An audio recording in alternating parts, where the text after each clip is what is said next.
Fine anno è tempo di bilanci e ci lasciamo alle spalle un 2014 che non è stato assolutamente un grande anno, un anno da dimenticare. Abbiamo avuto molti stimoli, molti problemi, li abbiamo affrontati con lo spirito dei leoni e i risultati comunque, mi permetto di dire, si sono visti. A iniziare da problemi di bilancio, visto e considerato che quello che accade a livello nazionale è ormai noto a tutti. Basti pensare che questa regione passa da un bilancio del 2010 con una cifra disponibile di oltre 500 milioni a quello del 2015 che avrà 79 milioni di euro, dai quali dovranno essere tagliati ulteriori 350 milioni con l'ultima legge di stabilità. Però, bando ai bilanci, voglio anche ricordare che per noi il 2015, proprio in virtù del fatto del lavoro che abbiamo fatto nel 2014, sarà l'anno del lavoro, di un piano straordinario per il lavoro nel quale andremo a investire 760 milioni di euro. Sono 760 milioni di euro, siamo i primi in Italia, gli unici in Italia come regione ad aver portato a casa questi fondi comunitari che vogliamo dedicare al tema del lavoro. Quindi il 2015 sarà un anno che vogliamo dedicare al lavoro e a una risposta a tutti coloro che vanno in cerca di lavoro, che cercano lavoro. Basti pensare che abbiamo 200.000 veneti e venete che in questo momento sono senza lavoro e cercano un'occupazione. Come si svolgerà questa attività? Sarà un'attività in questo piano straordinario che penserà agli over 50, quindi a chi ha più di 50 anni, ai ragazzi e quindi tamponando il tema della fuga dei cervelli e poi a tutte quelle imprese che comunque hanno diritto ad avere delle risposte. Sempre nel 2014 per fare un bilancio una grande risposta le imprese l'hanno avuta dalla nostra finanziaria regionale, Veneto Sviluppo.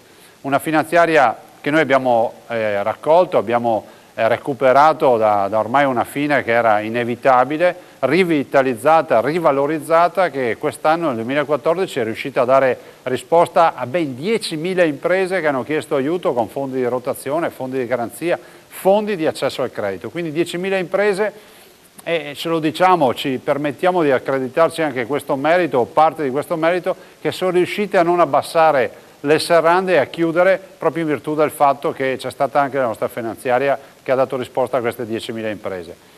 In un mondo non facile, perché vale la pena ricordare quando parliamo di disoccupazione, quando si parla di crisi, non si può non ricordare ovviamente, parlando di lavoro, di disoccupazione, che noi siamo anche la regione che è stata toccata più da vicino con il tema dei suicidi, oltre 100 suicidi e imprenditori che si sono suicidati non nei villaggi turistici o nei casinò per perdite ingenti, ma si sono suicidati all'interno delle loro imprese. Quindi il nostro pensiero e il nostro ricordo va a loro, va soprattutto in particolar modo alle famiglie che hanno sofferto e soffrono della mancanza dei loro cari e di quello che è accaduto.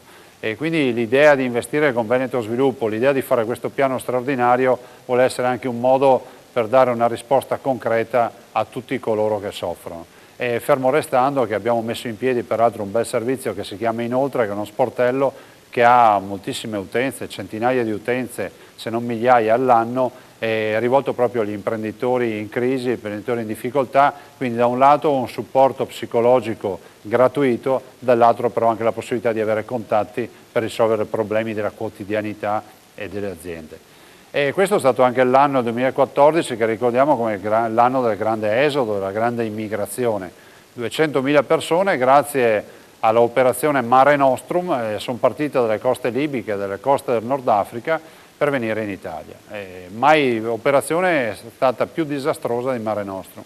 Ci avevano detto che Mare Nostrum sarebbe servita a non avere più morti in mare. La verità qual è stata? La verità è stata che Mare Nostrum si attesta come l'operazione con più morti in mare. Quest'anno i morti in mare, in virtù di questa grande esodo di massa, questa diaspora dall'Africa, purtroppo ha fatto perdere la vita a 3.614 persone. Noi ci siamo opposti a Mare Nostrum. Nel 2014 c'è l'opposizione netta della Regione del Veneto, del sottoscritto, che si è rifiutato di firmare qualsiasi accordo, che pone una questione che è una questione molto semplice, non serve essere degli esperti per dire che in Veneto abbiamo già dato. Sono 514.000 gli immigrati in Veneto, sono immigrati che sono vivono stabilmente in Veneto, rappresentano più dell'11% della nostra popolazione veneta e sono immigrati che comunque hanno avuto delle risposte e hanno diritto delle risposte. Per cui la nostra regione, che è tra le più popolose d'Italia per numero di immigrati, può dire con tranquillità: noi abbiamo già dato. E poi lasciatemelo dire, vorrei capire per quale motivo dobbiamo investire, ditelo come volete, 42 euro al giorno sugli immigrati che sono qui, quando sappiamo benissimo che a casa loro con 42 euro si pagano un mese, 2 mesi di stipendio. E allora dico, aiutiamoli a casa loro, evitiamo di portare in Veneto persone, in Italia persone che credono di rifarsi una vita e troveranno solo fame e povertà. Prova ne sia che dei 200.000 disoccupati in Veneto, 42.000 sono immigrati. E ovviamente il 2014 lo ricorderemo anche come l'anno della criminalità, da qui la mia proposta del pugno di ferro, di non omologarsi al tema microcriminalità, come qualcuno vorrebbe, ma bensì di pensare che il tema della criminalità è un tema assolutamente cogente.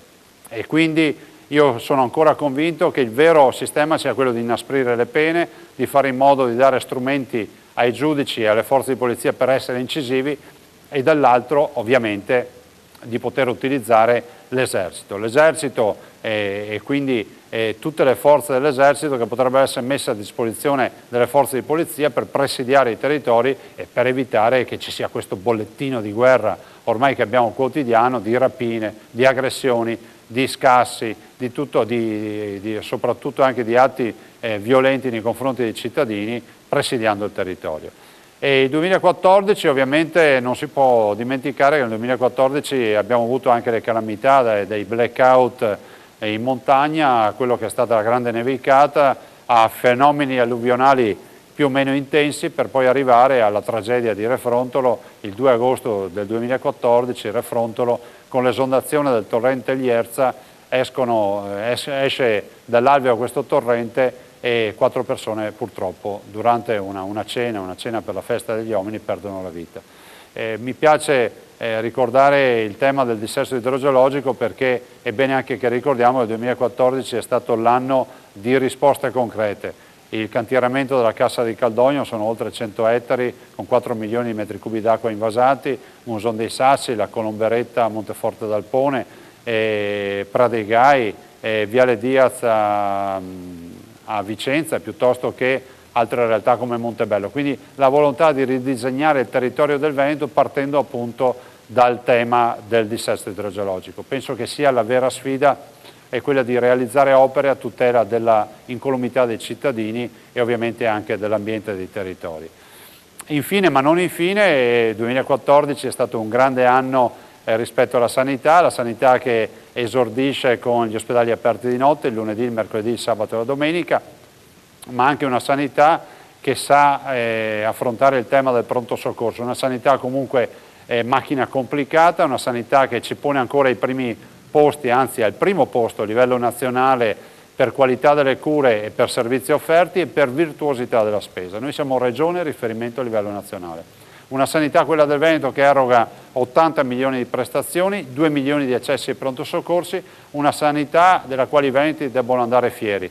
E io dico che molte regioni che ci interpellano vorrebbero avere 1/10 della sanità del Veneto e quindi proprio per questo motivo continueremo a investire nella nostra sanità. Una sanità di qualità, una sanità che oggi ci permette di dire, diciamolo ai veneti, che la durata della vita media è di 82 anni e 3 mesi e puntiamo ancora a innalzarla ancora di più perché crediamo veramente che gli investimenti che abbiamo fatto si tradurranno in buona sanità e quindi in buona salute. E allora mi permetto di fare un bel augurio per il 2015 a tutti i veneti e alle venete che mi stanno ascoltando. Io auguro a tutti noi ovviamente salute, perché la salute è la base di tutto, poi che possa tornare questa serenità che la crisi ci ha portato via e che il 2015 rappresenti quella luce in fondo al tunnel che diventa un raggio di sole, quel raggio di sole che porta occupazione, che dà definitiva risposta a tutti i nostri cittadini che vivono nella difficoltà della disoccupazione, ai tanti ragazzi che cercano lavoro. E quindi auguro veramente di cuore uno sfavillante 2015.